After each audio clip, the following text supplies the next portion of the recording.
Trust isn't something you lose all at once. It bleeds out slowly, one small betrayal at a time, until you wake up one morning and realize you're completely empty. I thought I was building a life in Thailand. Turns out, I was just funding someone else's business plan. If our stories resonate with you, don't forget to like, comment, and tell us where you're watching from. This story was shared with us by one of our longtime viewers who wanted his experience heard. I never thought I'd be the type of man telling a story like this. My name is Gordon, I'm 63, and I spent 37 years working construction. Management in Richmond Hill before my divorce forced me to rethink everything. I wasn't looking for adventure when I moved to Phuket. I was looking for peace. My ex-wife Sarah had taken half of everything, and what was left felt hollow. I'd read about men my age starting over in Thailand, and honestly, the idea of warm weather and cheap living sounded like exactly what I needed. I rented a small apartment near Patong Beach, nothing fancy, just a place where I could figure out what the hell I was supposed to do with the rest of my life. The first 6 months were lonely. I'd walk to the local market every morning, buy fruit and vegetables, practice my broken Thai with the vendors. That's where I met Kamala. She worked at a small stall selling mangoes and papayas, always smiling, always patient with my terrible pronunciation. She was maybe 40, with kind eyes and a laugh that made me feel less like a lost tourist and more like a person worth knowing. "You come every day," she said to me one morning, her English careful, but warm. "You like mango too much." I laughed and told her I just liked the company. That was the beginning. We started talking more each day. She told me about her life, how she'd moved to Phuket from a small village up north, how she sent money back. To her mother, how she dreamed of opening her own restaurant someday. I found myself looking forward to those conversations, to the way she'd light up when she talked about her plans. After a few weeks, I worked up the courage to ask her for coffee. "You want to spend time with old Thai lady?" she teased, but she said yes. Our first real date was at a small restaurant overlooking the beach. Kamala wore a simple blue dress that made her look younger, happier. "I never date Farang before," she admitted, using the Thai word for foreigner. "My friends say be careful, but you seem different, not like the other men who come here for, you know." I knew exactly what she meant. I'd seen those men, the ones who treated Thailand like a shopping mall for companionship. "I'm not looking for anything complicated," I told her. "I just like spending time with you." That seemed to be the right answer. Over the next few months, we fell into an easy rhythm. I'd pick her up after her shift at the market, and we'd explore different parts of the island together. She showed me temples I never would have found, took me to local restaurants where I was the only foreigner, taught me how to bargain properly at the night markets. I felt like I was finally living again, not just existing. One evening, as we watched the sunset from Kata Beach, she rested her head on my shoulder and said, "I'm happy with you, Gordon. You make me feel safe." That's when I knew I was falling in love with her. "You know what would make our life easier?" Kamala said one morning as we shared breakfast at my apartment. She'd been staying over more often, leaving clothes in my closet, keeping her toothbrush next to mine. It felt natural, comfortable. "What's that?" I asked, watching her butter her toast with the careful attention she gave everything. "A car. I take Songtheo every day to market and bus back here. Take long. Time, cost money. If we have car, I come see you more. We go places together more easy." The idea made perfect sense. I'd been thinking about buying a vehicle anyway. The motorcycle taxis were convenient but dangerous, and the local buses were cramped and unreliable. "What kind of car were you thinking?" I asked. Her face lit up. "Honda Civic, maybe. Good for Thailand, not too expensive, very reliable. I have friend who sell cars, give good price for us." 2 days later, we were at a small lot in Phuket town, looking at a silver Honda Civic with only 30,000 kilometers on it. The car was clean, ran well, and the price seemed reasonable. Kamala negotiated with the dealer in rapid Thai, occasionally turning to translate for me. "He say this very good car. Previous owner take good care. He give us special price because I know him long time." "What about registration and insurance?" I asked as we signed the papers. That's when Kamala made the suggestion that would change everything. Better if car in my name, she said, her tone casual. I know system here, know where to go for insurance, registration, all the paperwork. Also tax different for Thai people. And Farang, save money this way. She squeezed my hand. Don't worry, darling. Is same like both our car, just my name on paper. More easy. I hesitated for a moment. Something in my gut felt uncertain, but I pushed the feeling away. This was the woman I loved, the woman who'd spent months showing me her country and her culture. If she said it was better this way, who was I to argue?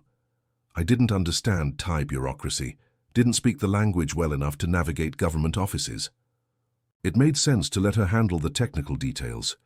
Okay, I said, reaching for my wallet, if you think that's best. The paperwork took about an hour. I handed over 800,000 baht in cash while Kamala filled out forms and spoke with the dealer. When we drove away, she was practically glowing with happiness. Our first big thing together, she said, running her hands over the steering wheel. Now we can go anywhere we want. I felt proud watching her drive, proud that I could give her this gift, this freedom. It felt like the right way to start building a life together. That night, she cooked dinner at my apartment, and we talked about all the places we'd visit with the car. Maybe we drive to my village next month, she suggested. I want to show you where I grow up, introduce you to my mother. The idea of meeting her family thrilled me. It felt like a natural next step, a sign that our relationship was deepening into something real and permanent.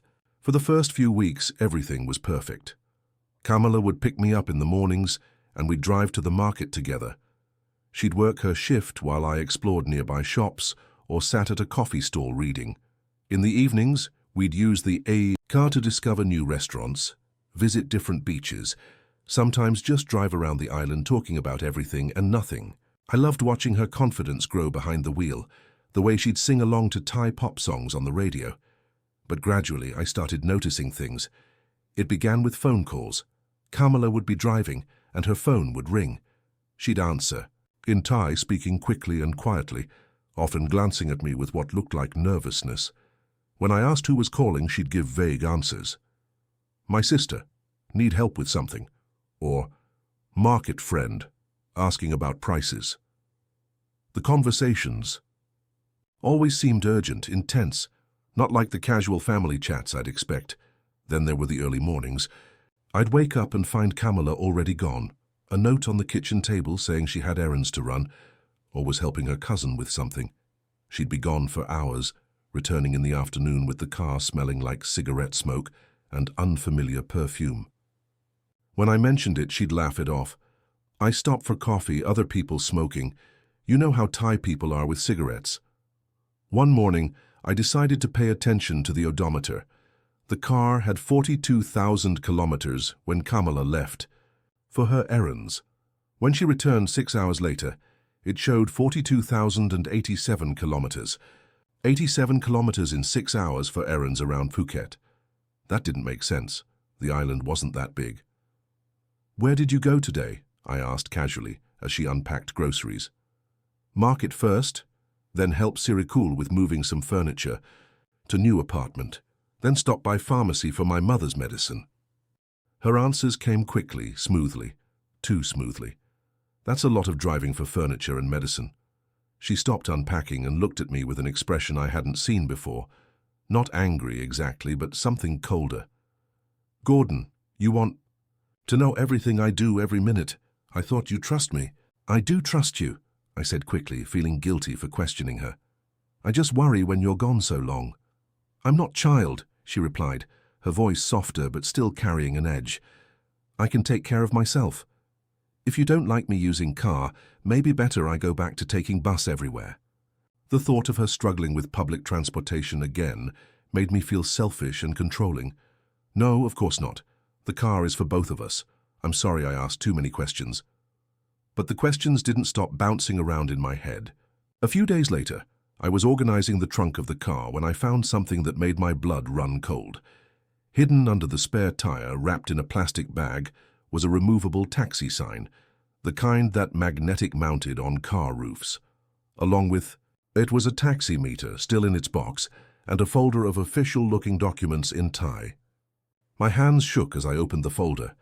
Even with my limited tie, I could make out Kamala's name on several forms, along with what looked like taxi licensing paperwork. There were also receipts from a company that sold taxi equipment, dated just 2 weeks after we bought the car. I sat in the driver's seat, staring at the documents, trying to make sense of what I was seeing. There had to be an explanation. Maybe Kamala was helping a friend who drove a taxi. Maybe she was storing these things temporarily. Maybe. But deep down, I knew what I was looking at.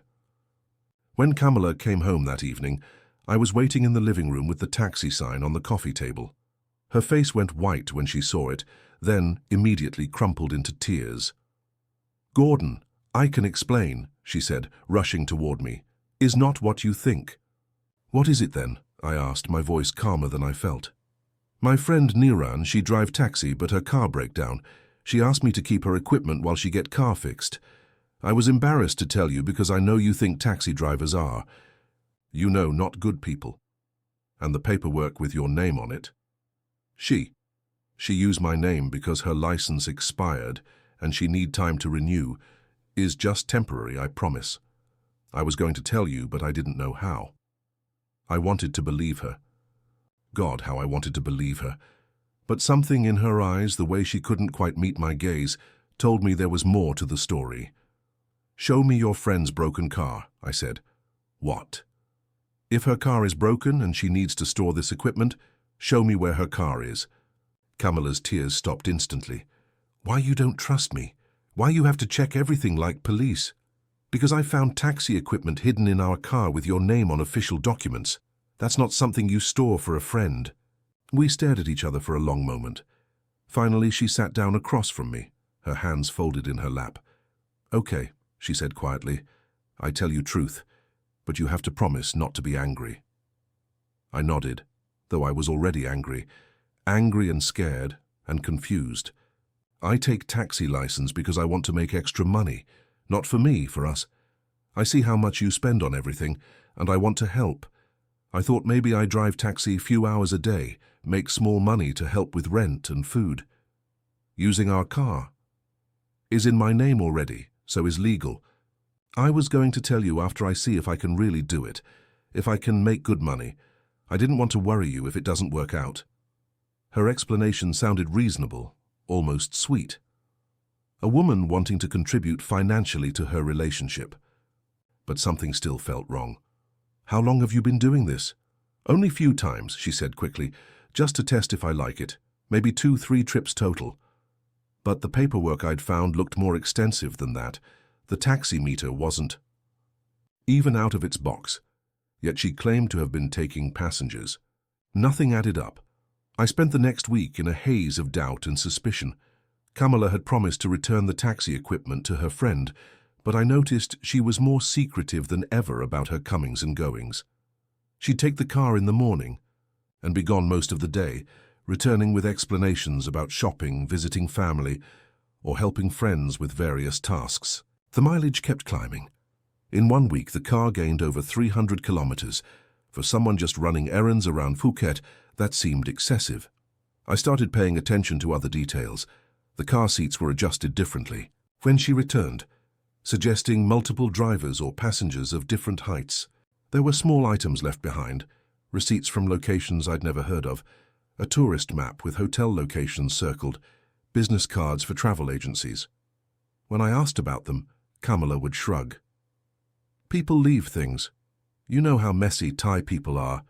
But the thing that bothered me most was how she'd changed. The warm, laughing woman I'd fallen in love with had become defensive and distant.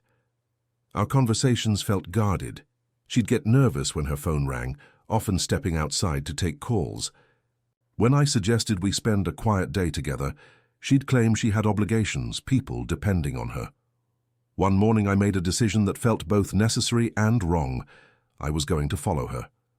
Kamala left at 7 a.m., telling me she needed to help her sister move some furniture. I waited 10 minutes, then took a motorcycle taxi to a spot where I could see the main road leading away from our neighborhood. Sure enough, I saw our silver Honda Civic heading toward Phuket International Airport.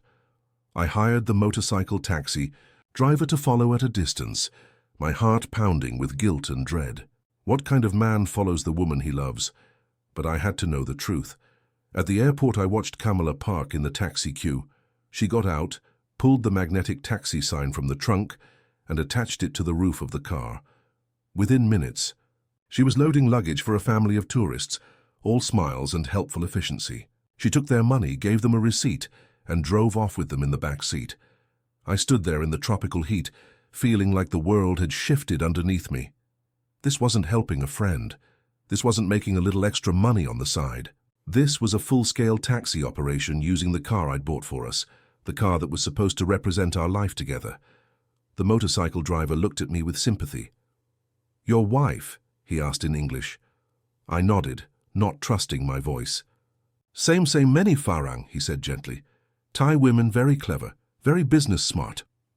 I rode back to the apartment in silence, trying to process what I'd seen. By the time Kamala returned that evening, I'd made a decision. I had to confront her with the truth, even if it destroyed our relationship. "How was helping your sister today?" I asked when she walked through the door. "Tiring," she replied, not meeting my eyes. "So much heavy furniture. My back is sore." "Funny thing," I said, standing up from the couch. "I went to the airport this morning. I saw you there, with the taxi sign on our car, taking passengers." The color drained from her face. For a moment she looked like she might deny it, but something in my expression must have told her there was no point. "Okay," she said, sitting down heavily in a chair. "You want to know everything? I tell you everything." "Yes, I want to know everything." She was quiet for a long time, staring at her hands. When she finally looked up, her expression was different. Not the soft, vulnerable woman I'd fallen in love with, but someone harder, more calculating. "I have taxi business 3 months now," she said. "Not just few rides, real business. I have regular customers, tourists who book with me direct, hotels that call when guests need airport transport." 3 months. We've only had the car for 4 months. I register for taxi license same week we buy car. I planned this from beginning. The words hit me like physical blows. "You planned this before we even bought the car?" "Gordon, listen to me. I'm not bad person, but I'm not stupid person either. You have money, I have knowledge. Together we can make good business. I know airports, know tourists, know how to get customers. You buy car, I make money, is good for both of us. I bought that car for us to spend time together, to make your life easier. And I make it make money too. Is not bad thing, Gordon. Car just sit at home when we not using. I make it work, make profit. Smart business. It's not your car to make profit with. I paid for it. Car in my name, legal is my car." Her voice was getting stronger, more defiant. "I take all risk, do all work. You just pay money, like investor." "Like investor? Kamala, I thought we're building a life together. I thought the car was for us, for our relationship. Relationship and business can be same thing. I love you, but I also smart woman. I see opportunity, I take it. What about all the lies, the stories about helping your sister, running errands? I didn't want you to worry. Foreign men always think Thai women try to trick them. I wanted to prove business work first, then share profits with you later." "Share profits? You've been keeping all the money." "I keep money to grow business. Need to save for car maintenance, insurance, petrol, marketing. When business stable, then we share. Is how real business work." I felt like I was talking to a stranger. This calculating, defensive woman wasn't the person I'd fallen in love with. Or maybe she was, and I'd just never seen this side of her before. "How much money are we talking about?" I asked. "Good day, maybe 6,000 baht. Bad day, maybe 3,000. Average, maybe 4,000 baht per day." I did the math quickly. 4,000 baht a day, roughly 6 days a week, for 3 months. That was close to 300,000 baht, almost a third of what I'd paid for the car. "You've made 300,000 baht using my car without telling me?" "Is not your car, is my car. You give me car, I use car. I work very hard for money, not easy job. I didn't give you a car, I bought us a car that we put in your name for convenience. Same. Car in my name, I decide how to use." The conversation was spiraling into something ugly and legal, when all I'd wanted was honesty from the woman I loved. "What else haven't you told me?" I asked. Kamala hesitated, and I could see her weighing whether to reveal more or try to minimize the damage. "I have business partner," she said finally. "Business partner? My cousin Waruni. She help with bookings, take calls from customers when I busy driving. She take 20% of profit." "So you've been running a taxi business with your cousin using my money to buy the car. And you've been lying to me about it for 3 months. Is not lying, is private business. You don't tell me about all your money, your bank account. I don't tell you about my work. Is separate things. Kamala, we're in a relationship. We live together. We're supposed to share important things with each other. You want to control my life. Tell me what I can do, cannot do. I'm not your employee, Gordon. I'm independent woman." The conversation continued for 2 hours, growing more heated and painful as it went on. Kamala revealed that she'd been advertising her taxi services on Thai Facebook groups, had business cards printed, and was considering buying a second car to expand the operation. What I'd thought was helping my girlfriend turned into discovering I'd unknowingly become an investor in a business I'd never agreed to join. By the time we went to bed that night, nothing had been resolved. Kamala had made it clear that she intended to continue her taxi business, whether I approved or not, since the car was legally hers. I'd made it clear that I felt betrayed and manipulated. We lay in bed with our backs to each other, 2 people, who suddenly felt like strangers. The next morning I decided to get legal advice. The law office was in a modern building in Phuket town, with air conditioning that felt arctic after the humid morning outside. The lawyer, a Thai man named Kun Somwang who spoke excellent English, listened to my story with the weary expression of someone who'd heard similar tales many times before. "Unfortunately, Mr. Gordon, your situation is quite common," he said, when I'd finished explaining. "Foreign men purchase vehicles that are registered in their Thai partner's name and then discover they have very limited legal recourse if problems arise. But I paid for the car. I have the bank records, the receipts. Yes, but the legal owner is the person whose name appears on the registration documents. In Thailand, car ownership is determined by registration, not by who paid for the vehicle." "So there's nothing I can do?" "Your options are limited. You could file a civil suit, claiming that the car purchase was made with the understanding that you would have usage rights, but such cases are difficult to prove and expensive to pursue. Thai courts generally favor clear legal documentation over verbal agreements or implied understandings. What about the taxi business? Can she legally use the car commercially without my permission? If she is the registered owner and has proper taxi licensing, then yes, she can use the vehicle commercially. The fact that you purchased it doesn't give you legal standing to prevent its commercial use.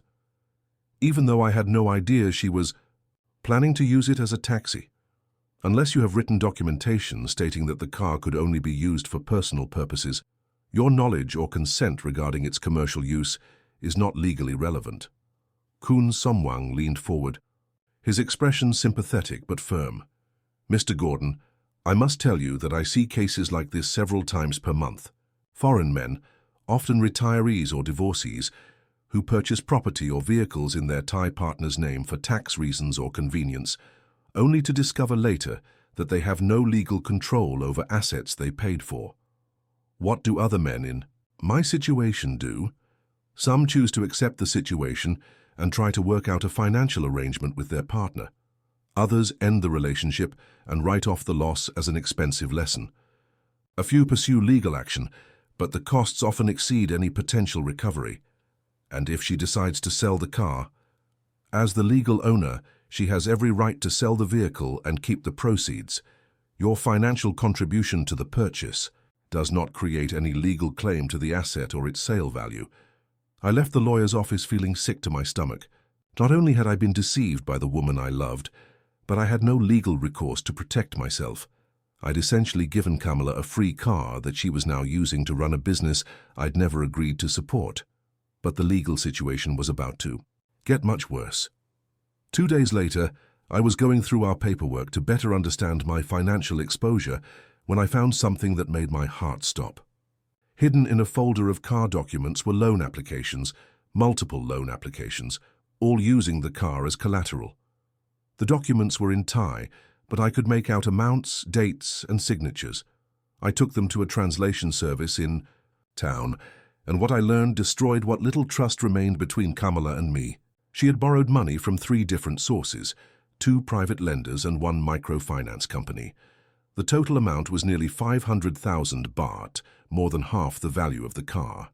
Each lender had been told that Kamala owned the vehicle outright and was using it as collateral for small business loans. According to the loan terms, if she defaulted on any of the payments, the lenders could seize the car to recover their money. But more troubling was a clause in one of the contracts stating that if the car was involved in any accidents or legal problems while being used as collateral, I, as the beneficial purchaser, could be held liable for damages. When I confronted Kamala with the loan documents, she didn't even try to deny it. "I need money to expand taxi business," she said calmly. "Car is perfect collateral because it's worth more than I borrow." "You borrowed 500,000 baht without telling me. Is my business decision? I know how to manage money, how to make profit. I pay back loans easily with taxi income.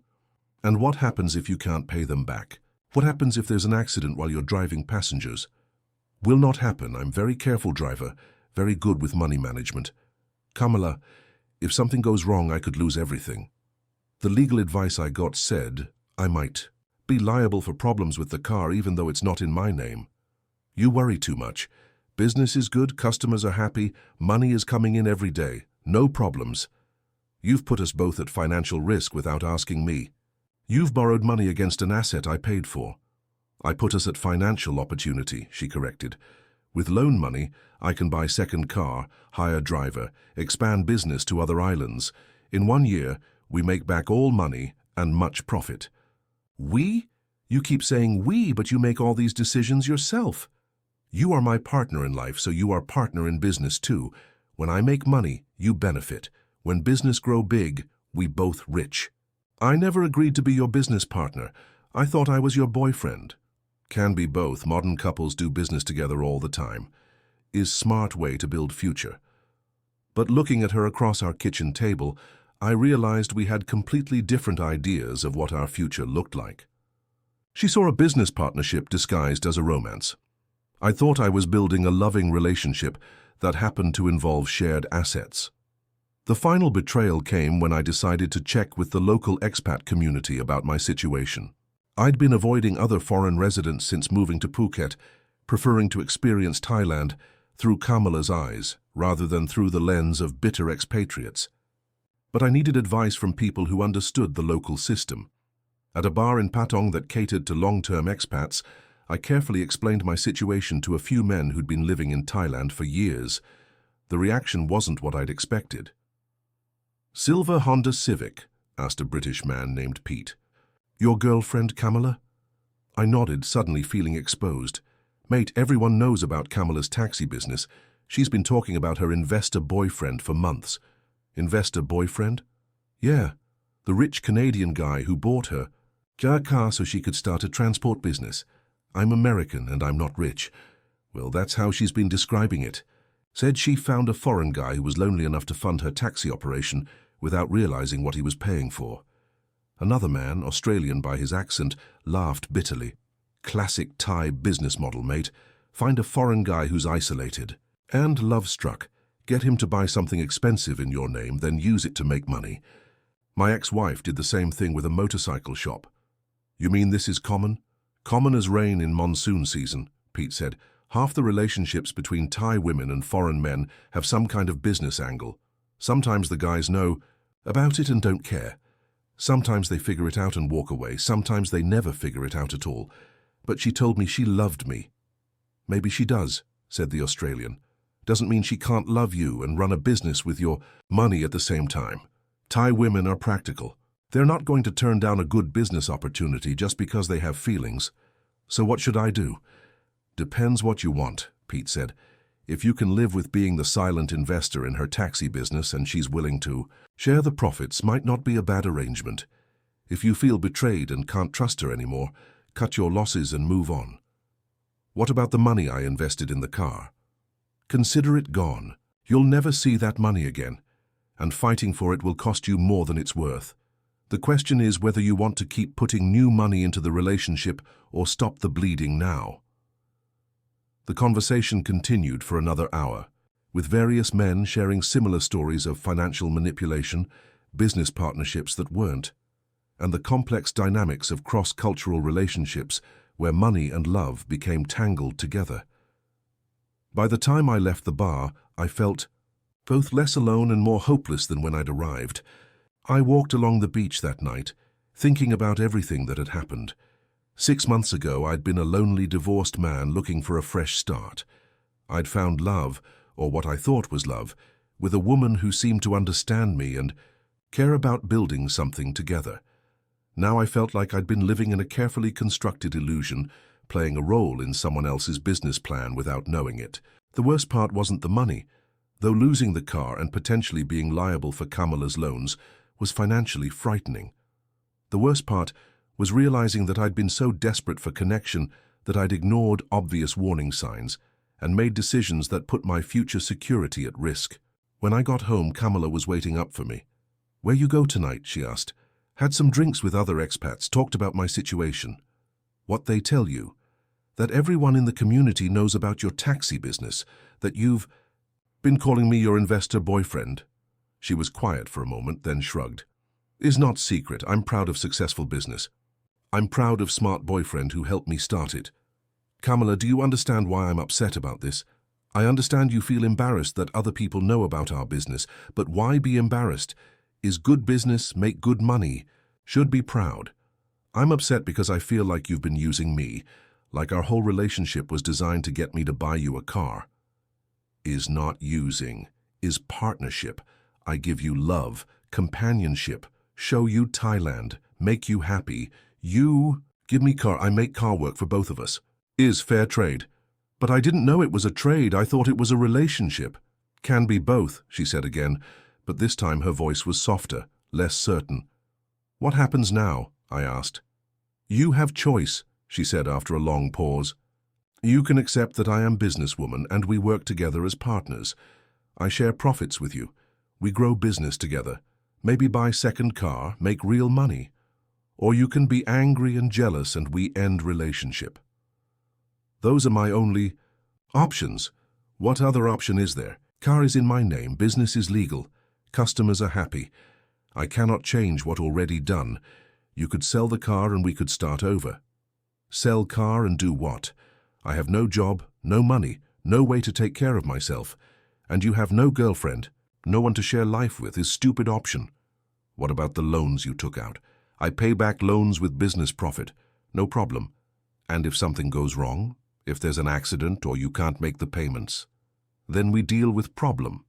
When it happen, cannot live life always worrying about maybe problems." I looked at this woman I'd thought I loved, trying to decide if I could build a future with someone who saw our relationship as a business arrangement.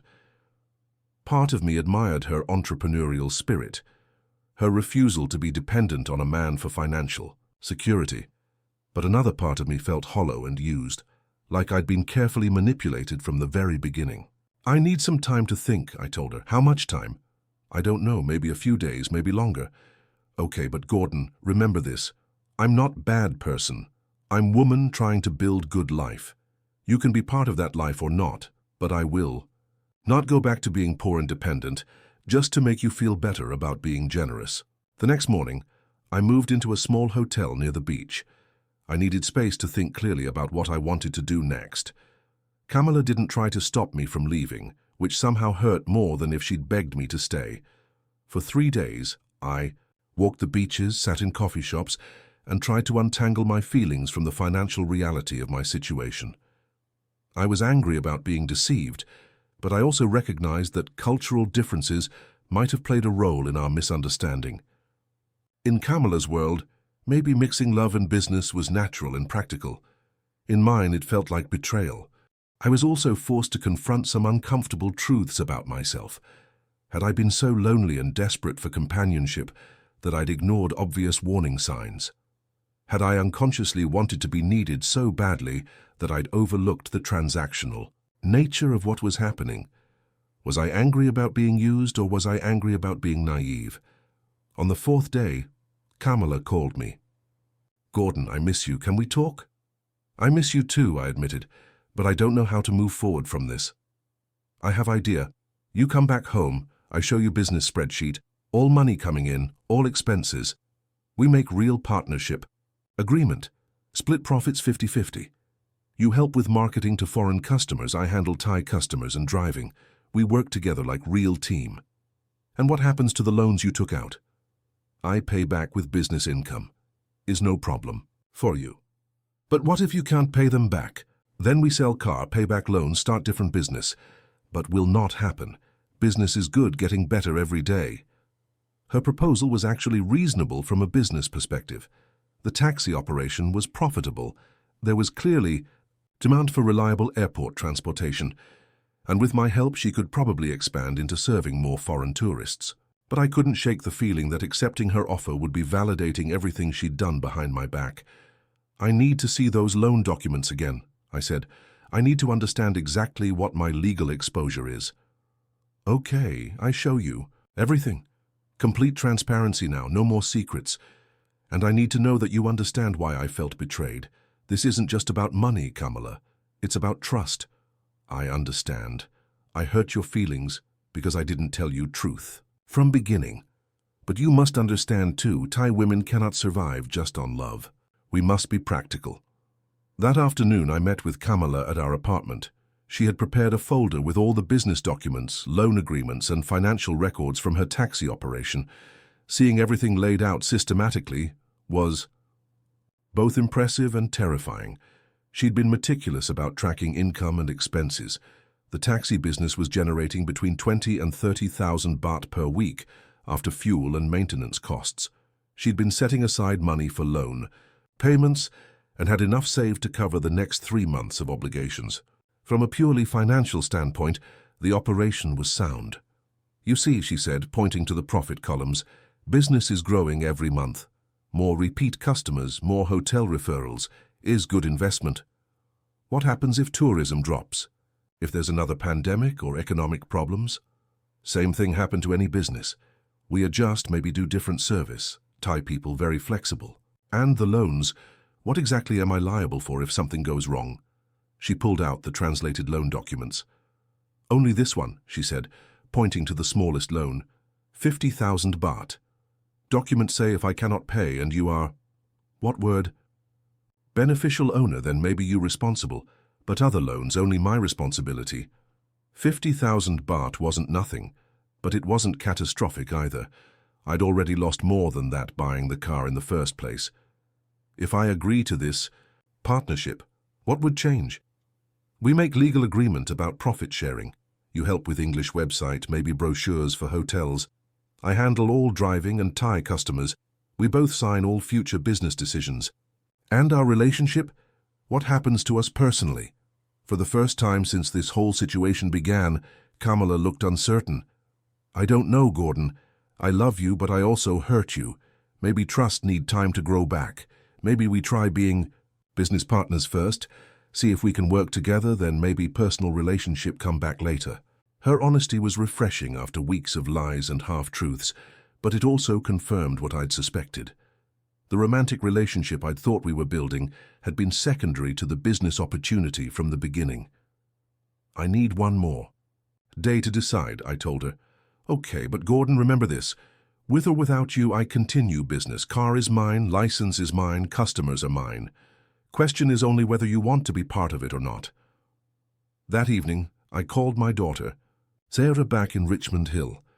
I hadn't told her about Kamala or about moving to Thailand, partly because I was embarrassed about starting over at my age, and partly because I wanted to see if the relationship would work out before involving my family.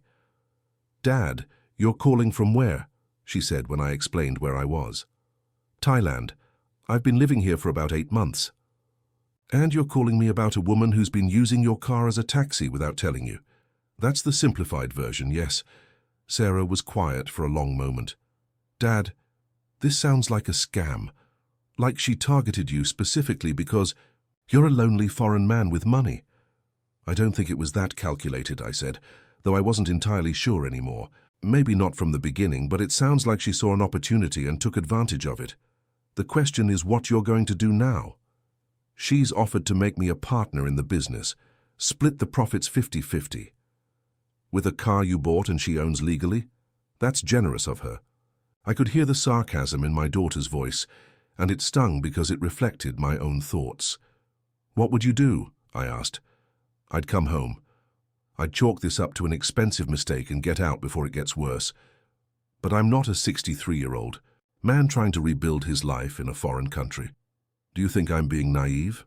I think you're being human. You wanted companionship, and you found someone who made you feel needed. There's nothing wrong with that, but now you have to decide if you can live with a relationship that's partly business and partly romantic. After we hung up, I sat on my hotel balcony looking out at the Andaman Sea. The sunset was spectacular, the kind of view that had convinced me Thailand could be home. But I felt more alone than I had when I first arrived. The next morning, I made my decision. I met Kamala at a coffee shop near the market where we'd first gotten to know each other. She was wearing the same blue dress she'd worn on our first real date, and for a moment I felt the same warmth and attraction that had started everything. I can't do it, I told her before we'd even ordered drinks. Cannot do what? I can't be your business partner. I can't separate the personal relationship from the financial arrangement. Every time we're together, I'll be wondering if you're with me because you care about me or because I'm useful to your business. She nodded slowly. I understand. I'm going to walk away from the car, from the loans, from all of it. I'll take the 50,000 baht risk and hope nothing goes wrong, but I can't keep living in this uncertainty. What about us? What about our relationship? I don't think we can go back to what we had before. Too much has happened. Too much trust has been broken. So you give up everything, just walk away? I'm cutting my losses before they get worse. I learned something about myself through this whole situation. I learned that I was so desperate for connection that I ignored obvious warning signs. I can't make good decisions about my future while I'm in that emotional state. Kamala was quiet for a long time, stirring her coffee absently. I'm sorry I hurt you, Gordon. I never want to hurt you. But I cannot be sorry for being smart businesswoman, is how I survive. I know, and I'm not asking you to be sorry for that. I'm just saying that what you need and what I need are different things. What will you do now? I don't know yet. Maybe stay in Thailand but move to a different area. Maybe go back to Canada. I need time to figure out who I am when I'm not trying to be someone's hero. You are a good man, Gordon. You deserve women who love you just for you, not for what you can provide. And you deserve to be successful with your business. You're smart and hardworking. You'll do well. We sat in silence for a few more minutes, both of us knowing this was goodbye. Can I ask you one thing? I said finally. Yes. Did you ever really love me? Or was it always about the business opportunity?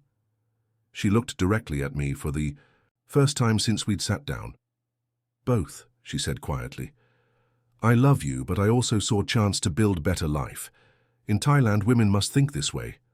Love is not enough to pay rent or send money to family. But love was real too, Gordon. Both things can be true same time, I believed her. That was perhaps the most painful part of the whole situation. Understanding that our relationship had been both genuine and calculated, both loving and transactional.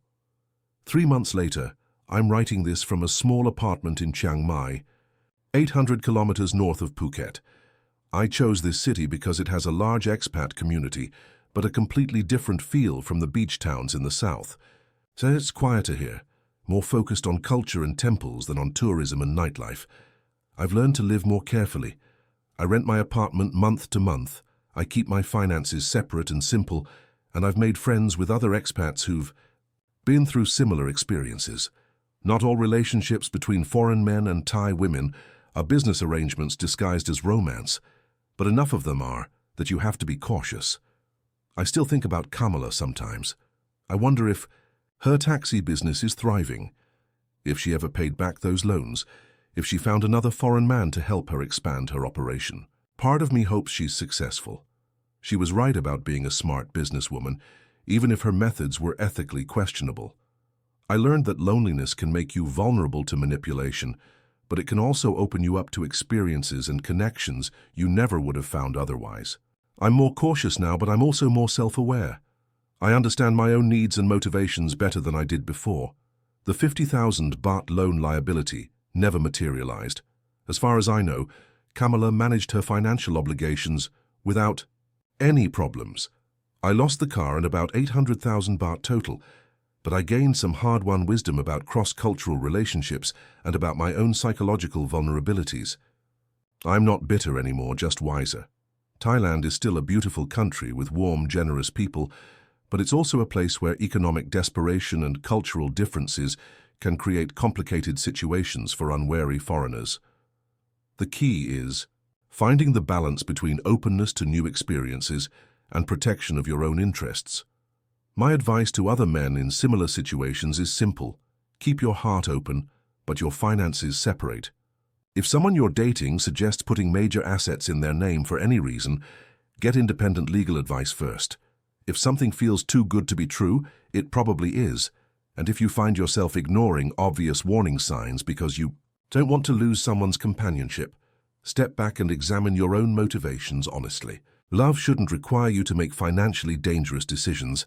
Real partnership involves transparency and mutual respect for each other's security and independence. I thought I was being generous and trusting by buying Kamala a car. I was actually being naive and desperate, but I don't regret coming to Thailand or trying to build a new life here. I just wish I'd been smarter about how I went about it. Sometimes the most expensive lessons are also the most valuable ones. I'm a different man now than I was when I first walked into that market in Phuket, and despite everything that happened, I think I'm a better man too.